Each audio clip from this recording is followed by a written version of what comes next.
I'm Tamika Alexander. Thanks for joining us. We begin tonight with a woman who is continuing her family's fight to keep the man who killed her sister behind bars.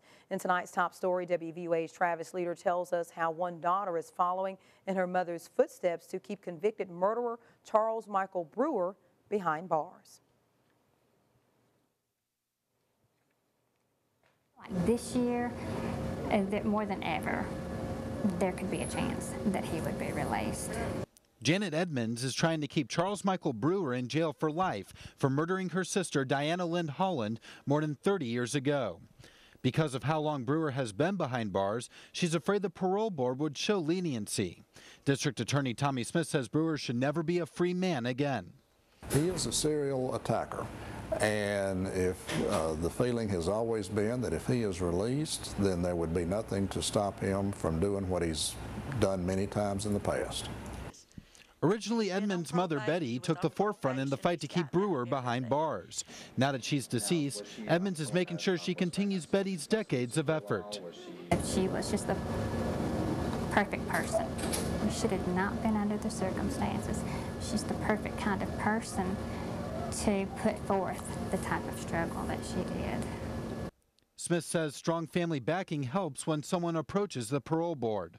It always helps for a family to be there and show the parole board that they still care, that they're still interested, that they still want to see the person convicted have justice given to them. Edmonds says Brewer should never get a second chance because he ruined her family's first chance of knowing her sister. I will never have that. I was expecting it. I have 4 children now. I have my husband. They'll never know. Now the parole hearing is set for Wednesday in Montgomery.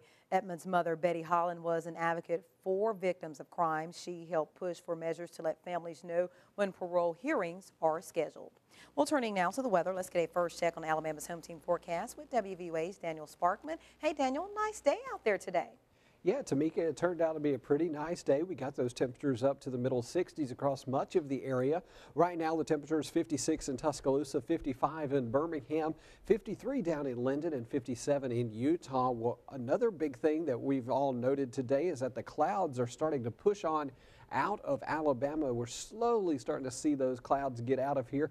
And you know what? Behind it, there's more clear skies out there, at least for the next couple of days. But guess what? Midweek, that's all going to change. I'll tell you all about that and what we can expect for our Christmas holiday coming up. Tamika.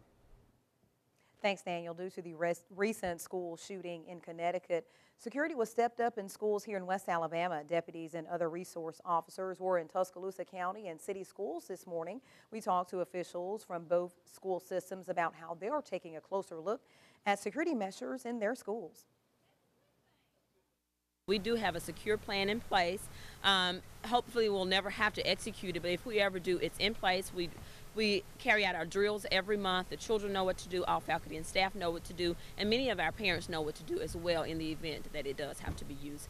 I think every day is a day for administrators and teachers to be especially careful with our children, because that's why we're here. The city schools also say they have social workers and counselors on standby for students, teachers, and staff if they need someone to talk to. Well, in other education-related news, Tuscaloosa City school system is celebrating its top teachers.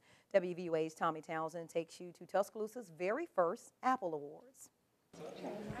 Lots of congratulations to local educators. The first ever Apple Awards were given today at Tuscaloosa Magnet School.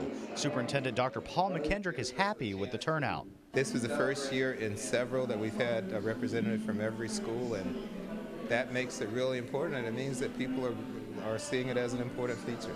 All the teachers at the event say they're happy they can make a difference in the lives of children. They say the real reward comes from the satisfaction in the work they are called to do. Molding from that small stage in life to becoming 5th grade to becoming an adult. So just seeing the recognition that all of the teachers can get is awesome. I've learned a lot from them, and they've made quite an impression on me. And, you know, I just feel like every day we go to work to just love on them and do the best that we can for them, just in all aspects of their life.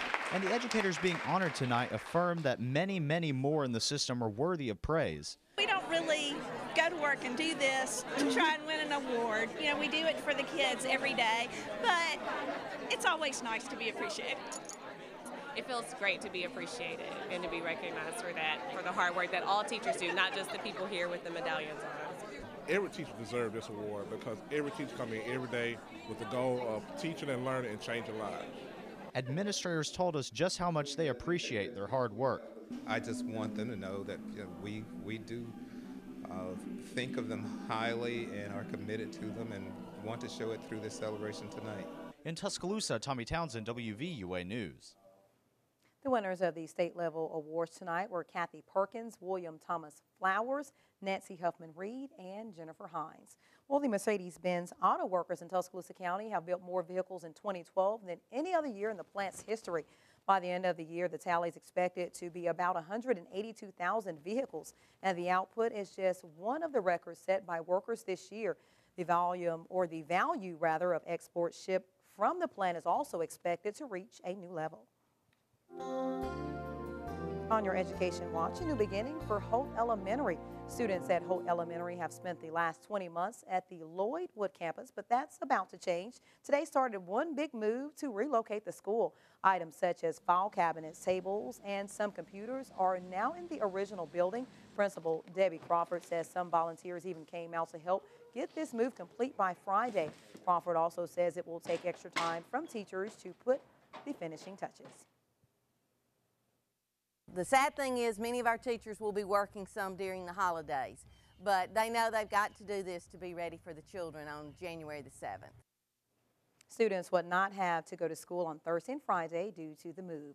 Well, Habitat for Humanity in Marion County is getting help this week from people coming from other states. Students from the University of Missouri are spending a week of their winter break in Alabama. Today they stopped in Tuscaloosa for a quick tour before getting back to work. The group made up of 11 students are helping rebuild a home in Marion County that was destroyed in the April 27th tornado. Despite the recent rainy weather, the group is determined to finish the house this week.